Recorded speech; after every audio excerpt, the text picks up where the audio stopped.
Good evening and a warm welcome to the State of Business. I'm Nishani Pigera and let's first take a look at tonight's headlines. Opposition criticizes government's land policy and high-level Chinese delegation meets a Prime Minister. In tonight's main story, Parliamentarian Dinesh Gunawardena says that the land policy of this government is unclear. Speaking in Parliament, he said, if land is given to a foreigner to have the holding for more than 180 years, it needs a two-third majority in Parliament. මේ ආණ්ඩුවේ ප්‍රතිපත්තිය මොකක්ද කියන එක අපහැදිලි.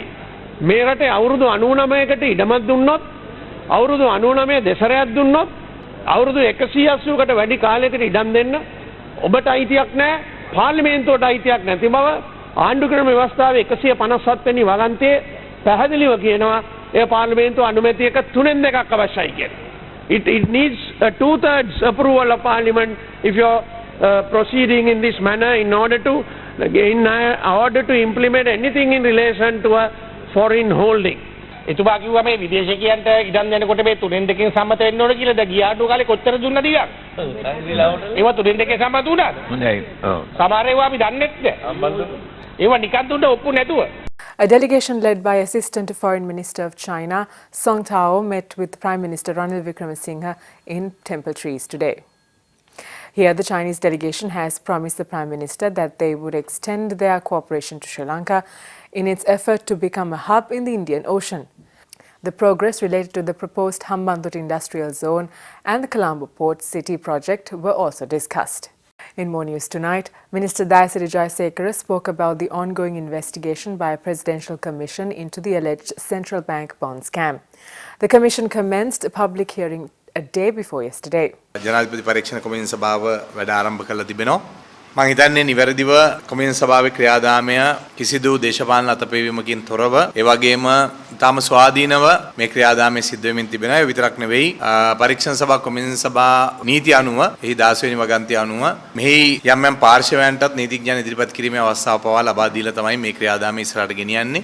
අපි බලාපොරොත්තු වෙනවා නිවැරදිව මේ ක්‍රියාදාමයේ සිද්ධ වෙලා මේ රටේ ජනතාව බලාපොරොත්තු වෙච්ච සාධාරණත්වය අධිකරු ජනාධිපතිතුමා පත් කරලා තියෙන මේ කොමිෂන් සභාව තුලින් අපිට ලබා ගන්න පුළුවන් වෙයි කියලා මම විශ්වාස කරනවා. The State of Business will return with more news after this short break. Do stay with us. Welcome back. You're watching the State of Business. The Defence Ministry invites the protesting disabled war heroes for a discussion. Addressing the media, the Additional Secretary to the Defence Ministry, RMS Sarath Kumar, said the government has set aside 3.5 billion rupees for the welfare of war heroes. මේ අවුරුද්දට විතරක් වෙන් කරගෙන තියෙන රණවිරුවන් සඳහා ගෙවීමට මිලියන 3500. ඒ 3500න් මිලියන 250ක්ම වෙන් කරලා තියෙන ඔවුන්ට. අපිට නොතේරෙන කාරණේ තමයි එහෙම ගන්න මේ පිරිස ඇත්තටම විශාල පිරිසක් නෙමෙයි මෙතන ඉන්නේ. කීප දෙනෙක් තමයි ඉන්නේ.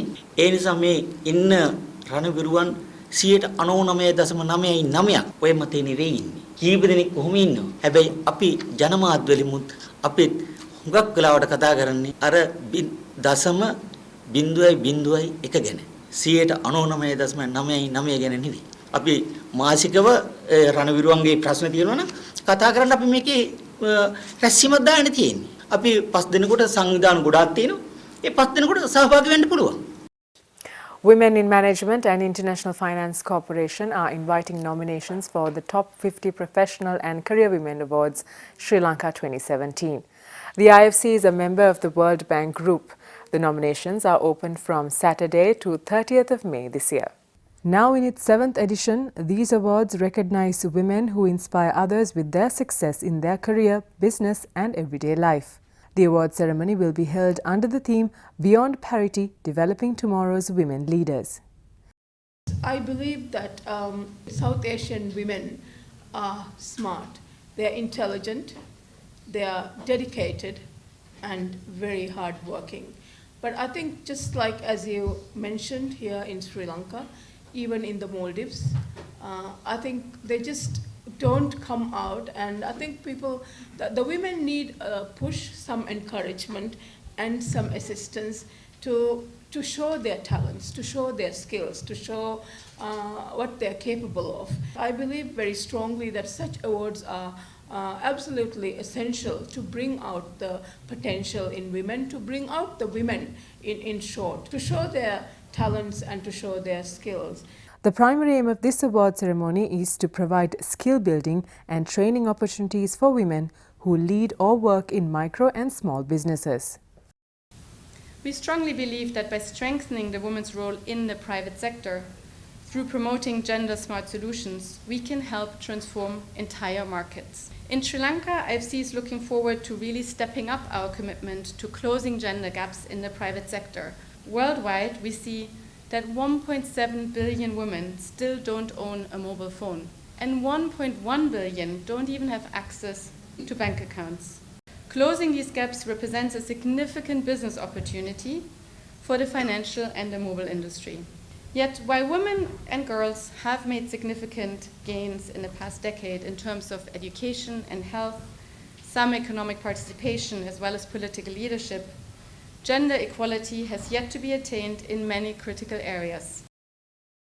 Stocks closed on positive grounds today. Let's find out the details after this break. Welcome back to the show. Trading at the Colombo Stock Exchange ended on a positive note today as a result of price gains in counters such as Lion Brewery, Carson's Cumberbatch and Hat National Bank. The All Share Price Index gained 8.45 points to close at 6,138.14, and the S&P SL 20 Index gained 14.26 points to close the session at 3,553.1. Turnover was 356.3 million rupees and 22 million shares were traded. Crossings were witnessed in Bogavantalawa Tea Estates, John Keells Holdings and Lion Brewery. Mixed interest was observed in Hatton National Bank and Ceylon Bank non-voting. Meanwhile, foreigners remained active, closing as net buyers, mainly due to foreign purchasers in John Keells Holdings and Commercial Bank non-voting. Up next are the day's forex rates.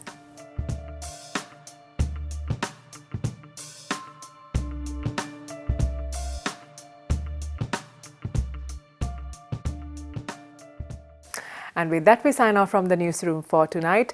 Do join us tomorrow at the same time. Until then, thank you for watching. Have a pleasant evening.